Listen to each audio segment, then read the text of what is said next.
How we doing, everybody? Welcome back to another episode of the Mashanddrum Whiskey Room.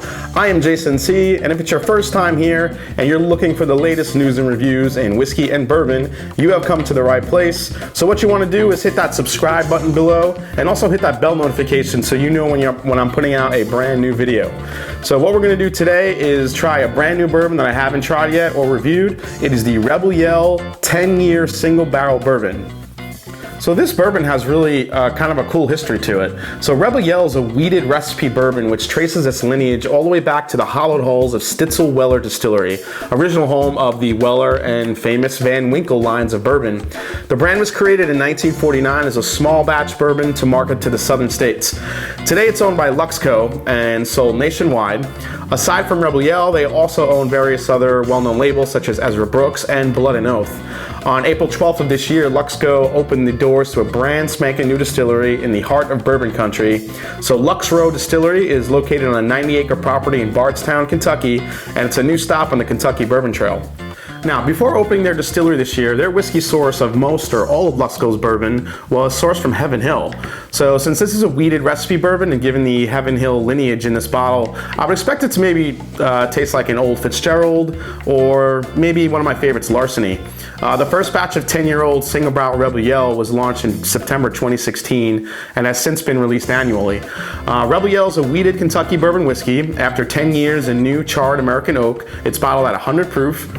But instead of batching the barrels, rebelyell is actually bottling each bottle separately, and on each bottle they include the barrel number along with an age since date. So before we get into this, I'll give you guys a closer look at the bottle here. This review is for a 2018 release. As you can see, the barrel number and the aged on date, like I mentioned. Now the mash bill is unstated, but given this is a Heavenhill sourced whiskey, it could be the Heavenhill standard wheated bourbon mash bill of 68% corn, 20% wheat, and 12% malted barley. So I guess we'll find out. All right, so let's open this up. High pop, high pitch pop. Ooh, it smells nice on the nose. All right, on the cork, I should say. All right, so let's go in here. Let's get a nice pour. It is Friday. All right, so being 100 proof, I'm gonna let this open up a little bit. And now I've never tried this before. I've never had rebelyell single barrel 10 at all. So this will be interesting to get into this, see how this one is. I've heard great things, so let's check it out. On to the nose. I'm getting a lot of vanilla and oak right off the bat. There's a really pungent citrus flavor on this. Now, as I mentioned, this is a single barrel and they're not batching anything together with these releases. So with single barrels being a single barrel, each bottling could vary from bottle to bottle. So when you look for that, if you find one that you really like, if it states on the side that specific barrel number that you like, then keep trying to get more of it, because the next bottle that you get that has a different barrel number could taste totally different. Wow, so now there's the orange and baking spices coming through, almost like the like on Easter when you make like either put like pineapple or orange or tangerine on a cooked ham, and it kind of permeates the whole house. Yeah, vanilla oak up front, and then right behind that, it's a really nice citrus note. I think mainly I'm getting orange here. It's a nice orange, and then. But kind of overlaying all of it is a nice charred oak, like a sweet oak smell. So let's go into the palate, guys. Cheers.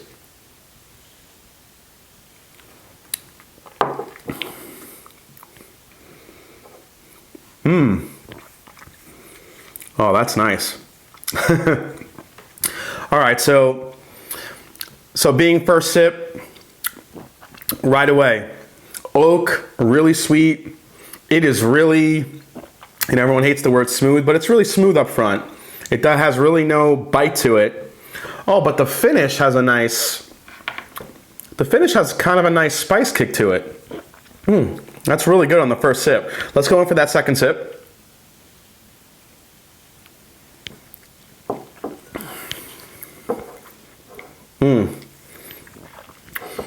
All right, so very typical wheated bourbon flavors here that I get normally. I get butter, I get a pecan or possibly a walnut, get a nice nutty flavor to it. That citrus is actually on the palate too, that orange flavor, which is really nice. Kind of like an orange blossom honey I'm getting on this, which is really, really, really welcoming. It's weird because the finish, it's finishing like it's got a little bit of rye in it, but we know it doesn't because it's a wheated bourbon. But it's got this really nice cinnamon kick on the end. All right, let's go in for one more sip here.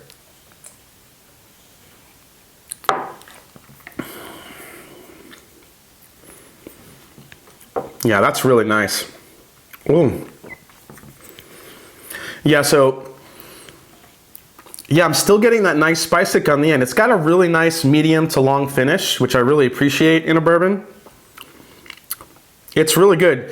So that front palate with that really nice buttered, that charred oak flavor, but there's a lot of baking spice on this too.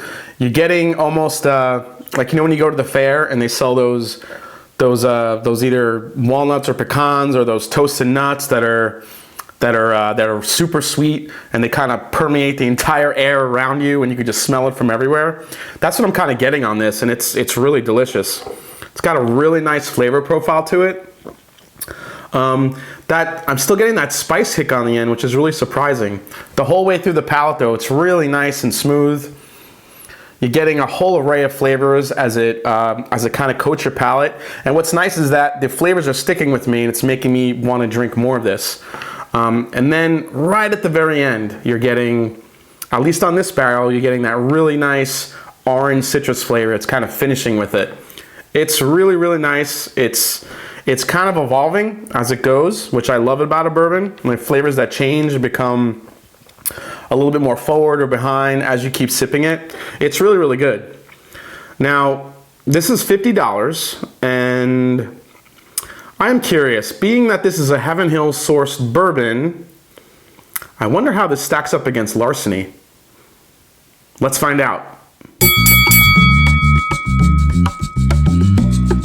So just like that, we have a impromptu mashup here. We're putting rebelyell single barrel 10-year against Larceny wheated bourbon. So Larceny is from Heavenhill, as you know, and being that this is most likely sourced from Heavenhill, I kind of want to put these two together. So Larceny is also wheated bourbon. It's 92 proof and aged about 6 years.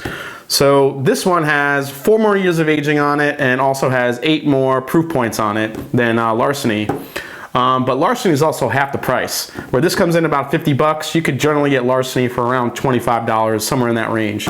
So let's put them against each other and see what comes out on top. Rebelyell, let's go. So like I said, those nice wheated flavor profiles. You get the butter, you get that toasted pecan flavor, the toasted, those toasted peanuts, like I said, those carnival nuts with maybe some cinnamon in there. Get a nice orange blossom honey on the end there. Really nice nose. Definitely a lot of oak, some sweet oak in there. Really good, well-balanced nose. Let's go into the Larceny. Now the Larceny to me is just really more corn and butter on the nose. It's got really, really sweet flavors. You don't get as much oak, and that's probably because this one has about 4 more years of aging on it. But a really nice nose. There are some citrus notes on here on the nose that you're getting as well. I don't think it's as prominent as in the Rebelyell. And you get a slight hint of oak on there too. All right, so let's go into the flavor profiles here. So let's take a sip of the, I'm going to take a sip of the Larceny first because it's a lower proof. So let's go in for this one. Cheers.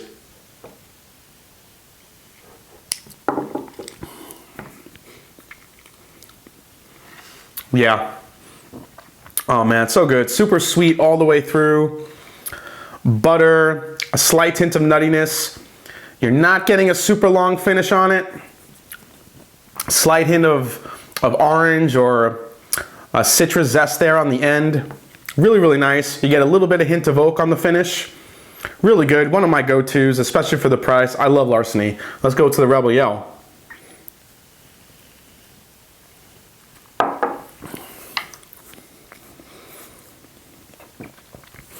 Yeah, so the Rebelyell flavor profile just comes screaming through. You got more oak on there. There's definitely a little bit more punch of a flavor, given that higher proof, given that it's 4 more years old in the barrel. Really, really good stuff. Larceny, one more sip.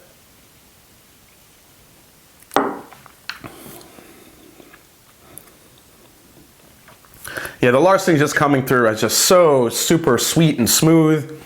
That buttered popcorn note, that really corn forward note on it is just delicious. You get that really nice, a slight oak kick on the end there. It's good, it'll always be one of my favorites. And the rebelyell.